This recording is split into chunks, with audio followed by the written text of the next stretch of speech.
नमस्कार।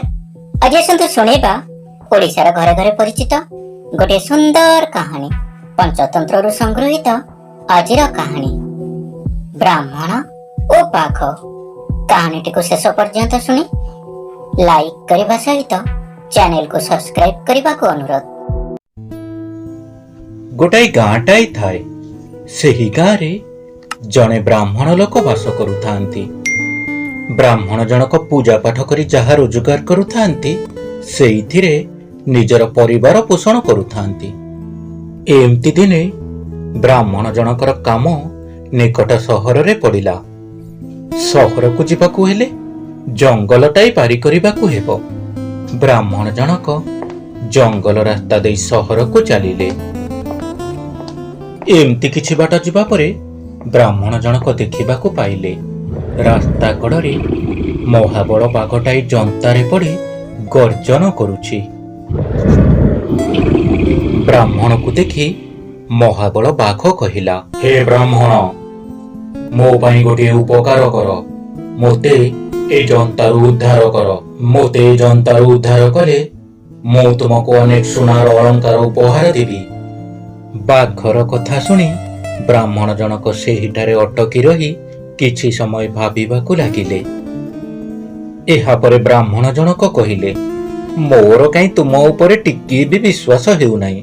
मो तुमको जंतारु उद्धार कले तुमे मते संगे संगे मारी खाई देई पार। बाघ ब्राह्मणक कथारे उत्तर देला, मते विश्वास कर, मो तुमको कथा देउछि। मते तुमे उद्धार कले मो तुमर कौनसी भी क्षति करिबिनी। बदଳରେ तुमको अनेक सुनार अलंकार उपहार देवी। सुनार अलंकार कथा शुणी ब्राह्मणक मनरे लोभ आसीगला। एहा परे से जंतार द्वार खोली बाघ को मुक्त कले।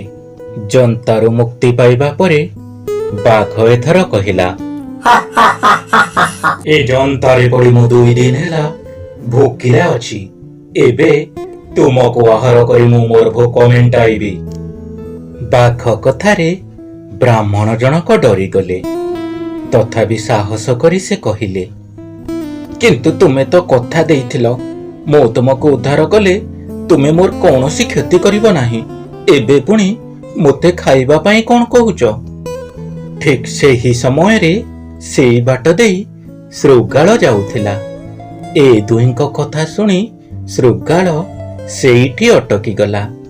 श्रृगाल को निकटरे देखि ब्राह्मणंकर साहस बढ़ीगला। एहा परे श्रृगाल को ब्राह्मण जनक मूलरू शेष पर्यंत समस्त घटना सुनाइले। घटनाटी सुनी सारिबा परे चतुर श्रृगाल कहिला, मोते काई घटनाटा अड़ुआ अड़ुआ लागुछि।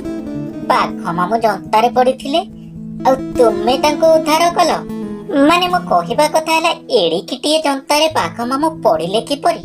बाघ मामू आम समस्तंकर ए जंगलर राजा, तांको कि एड़िकी जंतारे पकाइला?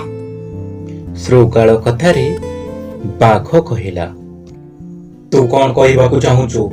आमे दी जण तते मिछ कहूछु? मो से कथा कहू नाही मामू, मो खाली एतिकी कहूछि एड़िकी जंतारे तुमे पड़िला किपरि?